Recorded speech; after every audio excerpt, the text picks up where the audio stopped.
এরপরে আসবে তৃতীয় প্রশ্ন। নবী সাল্লাল্লাহু আলাইহি ওয়াসাল্লামকে দেখানো হবে, যখন দেখানো হবে তখন সূর্য যখন ডুবে যায়, যে দৃশ্যটা আমরা দেখতে পারি না, ওই দৃশ্যটা ভেসে উঠবে এবং মুমিন বান্দা অস্থির হয়ে যাবে, বলবে আমাকে ছেড়ে দাও, আমি নামাজ পড়বো। সুবহানাল্লাহ। কারণ তার কাছে মনে হবে যে আসরের ওয়াক্ত হয়ে গেছে, আসরের ওয়াক্ত হয়ে গেছে, আসরের ওয়াক্ত চলে যাচ্ছে, আমাকে নামাজ পড়তে হবে। চিন্তা করেছেন?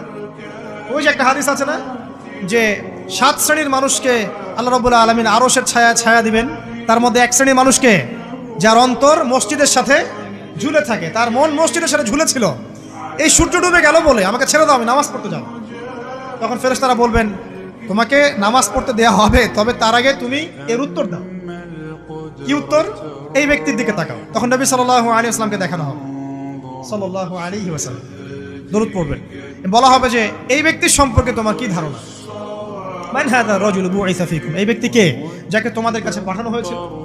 মুমিন ব্যক্তি নির্দ্বিধায় বলে দিবে যে তিনি হচ্ছেন আমার নবী মুহাম্মদুর রাসূলুল্লাহ সাল্লাল্লাহু আলাইহি ওয়াসাল্লাম। দেখুন, পৃথিবীতে যে বা যারাই নবী সাল্লাল্লাহু আলাইহি ওয়াসাল্লামের সুন্নতের উপর আমল করবে, ইনশাআল্লাহ সে তার উত্তর দিতে পারবে। দুনিয়াতে যারা নবীর সুন্নতের 5 পয়সা পরোয়া করছে না, তার আদর্শের 5 পয়সা দাম দিচ্ছে না, তারা কোশ্চিনকালে উত্তর দিতে পারবে। নাম হতে পারে আব্দুর রহমান, আব্দুর রহিম, নবীর সুন্নতের ধারে না, তারা উত্তর দিতে পারবে। নবীর সুন্নতের গুরুত্ব কত গভীর, এটা আমাদেরকে এখান থেকে বুঝতে হবে।